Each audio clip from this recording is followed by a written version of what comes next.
Hey guys, it's Joe Cassidy here. Today I'm going to be talking about video games, and it's been a while since I have, but most of you probably aren't watching, so here goes. So today, I really want to talk about a couple of games that I'm excited for.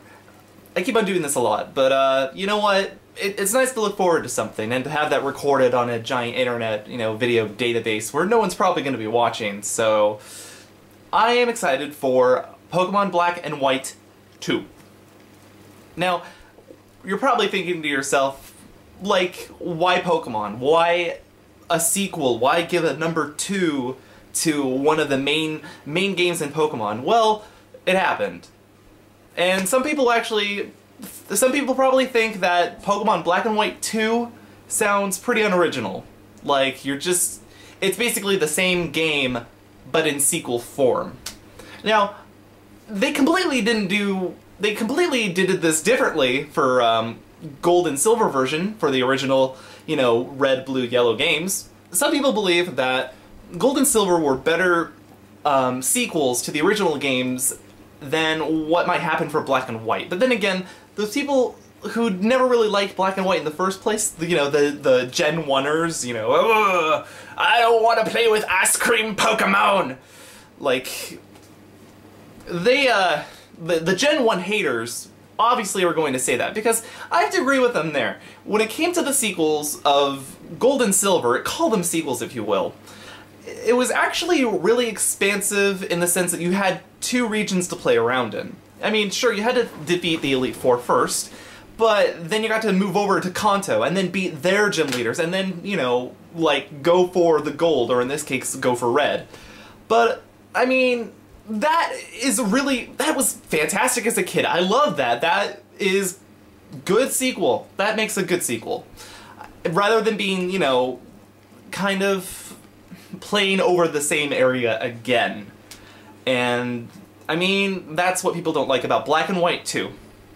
So if you're not really aware, the reason why they're releasing Black and White 2 is because it's a separate story taking place in the same region, Unova. But they're going to be throwing in different generation Pokemon into the Wild Encounters, and it's going to be set 2 years after the original Black and White setting. They're going to be starring some characters from the first Black and White games, and then they're going to be introducing some new ones. But as far as your protagonist goes, they are not, I repeat, are not Black and White, but separate characters. So if you're going to be talking sequel, we're going to be starting as new characters now. That's not much of a sequel if you think about it, because usually it has to star the main protagonist, right? But no, I mean, we sort of switch off to 2 new trainers, and I guess it's an excuse to give them different outfits. So maybe there's that. Again, I'm actually don't get me wrong, I'm looking forward to Black and White 2. This is what this whole video is about. I'm looking forward to Black and White 2 because, and that's why it's kind of weird for me to say, I'm looking forward to Black and White 2, but I don't know why. I've already seen most of the features that are coming out, like the World Pokemon Tournament, and the new gym leaders, and some of the events that are going to happen, and oh my god, we get to catch Eevee, like, in the wild! I mean, there's that, but I'm looking forward to it because, well, mostly the story. I don't know what's really going to be happening in this one. I mean, other than, you've got 2 years later, with the remnants of an organization, sort of recollecting again to form a new organization. And this is another excuse for why people aren't looking forward to the idea of Black and White 2, because it actually kind of sounds like the Gold and Silver premise, how Team Rocket was going to get back together and sort of take over and look for their boss. But no, it's going to be a new Team Plasma this time around, and they actually look intimidating now. I mean, don't get me wrong, you know what? I'm going to take that back. They weren't very intimidating in Black and White. I mean, Geddes was, their main boss, he was, but not really the dorks in hoodies and night outfits. Like, I don't see Scary. I may be excited, but I'm also very interested in where they're going to take this, and what kind of, well, I guess what kind of step in another direction they're going to take. And I'm guessing it's probably not going to be much, but I really did like Black and White. And if this is going to be a sequel to a game like Black and White, then there's got to be something good in it. Honestly, I can't say much. I mean, you're pretty much going to be starting out in a different town, you're going to be fighting different gym leaders, and you're going to be catching different kind of Pokemon. And most of them are going to be the Pokemon that you've already caught in the past generations. So, I don't know, maybe I'll have a follow-up review for Black and White 2. Maybe my hopes will be let down. Maybe I'll just feel meh about it. And if I feel meh, then I probably won't even have a video altogether. This is something that's been pissing me off on Pokememes. Like, I just saw this on Pokememes. People apparently want a remake of Ruby and Sapphire for the 3DS, or for the Wii U, or what the fuck ever. And that, like, I have to stop right there, because do you guys remember how big a step Ruby and Sapphire were? Can anyone tell me?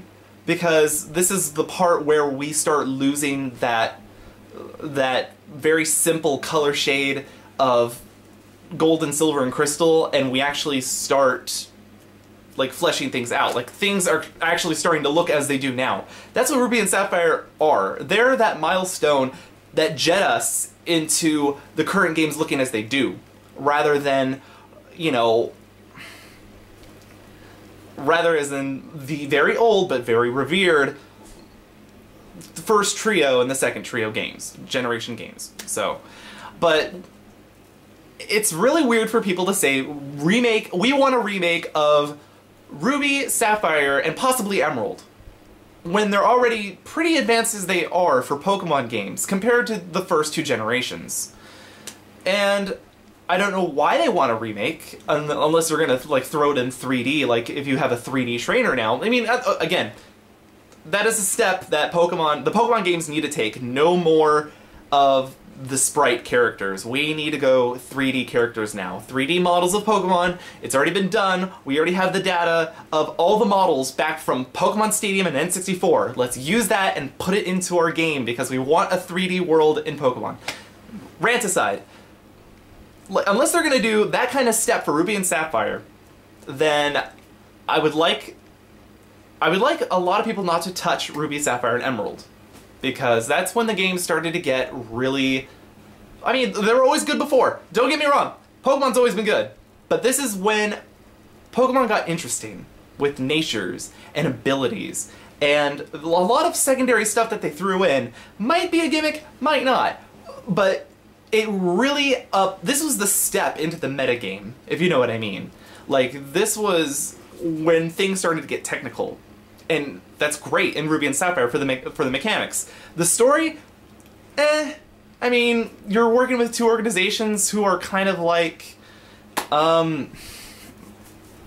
hippies gone wild. Well, not like that, but I mean, you got dumbasses who want to increase land mass and dumbasses who want to increase ocean mass, and like, really. Really? Like, we had to have organized crime for this environmental crap. I don't know, but they probably fixed that up with Diamond and Pearl in the next game, because then you're working with a fucking cult, and that's scary. But as far as Team Aqua and Team Magma go, like, the costumes weren't all that good. I mean, if you like pirates and whatever Team Magma was, everything should stay with Ruby and Sapphire and Emerald, because that was also the gap between the Game Boy games and the Game Boy Advance games. And from the Game Boy Advance games and on, those are the only games that can actually get to the DS now. And we had to leave all of our Pokemon in the first two generation Game Boy Color and Game Boy games behind. We had to leave those and now try to get all of the Pokemon through the, you know, the Game Boy DS and the Game Boy Advance games.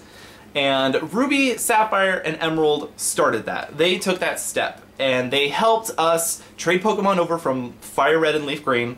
They helped us, you know, transfer those to Diamond, Pearl, Platinum, Heart Gold, Soul Silver. Man, there's a lot of these fucking games, but I gotta tell you, Pokemon is like my Final Fantasy crack. I am not gonna give this up until the day I die. I'm gonna be buying Pokemon games, the main series of Pokemon games, for the rest of my life. As far as offshoots go, I can pass them up. Like, I was considering Pokemon Conquest because I like the idea of samurai and Pokemons, like, awesome. But, no, it kind of flopped. It didn't really feel like a Pokemon game, but who knows, maybe that's me missing out on the experience, and I'm touching my face a lot. Bottom line, Black and White 2. I'm excited, but probably for the wrong reasons, and Emerald, Sapphire, Ruby, whatever order you want, leave the games alone.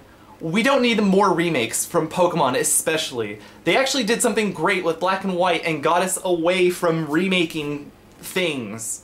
And let's see more of that. Let's go more places. Let's have some more Pokemon. Let's stop with the remakes. Please.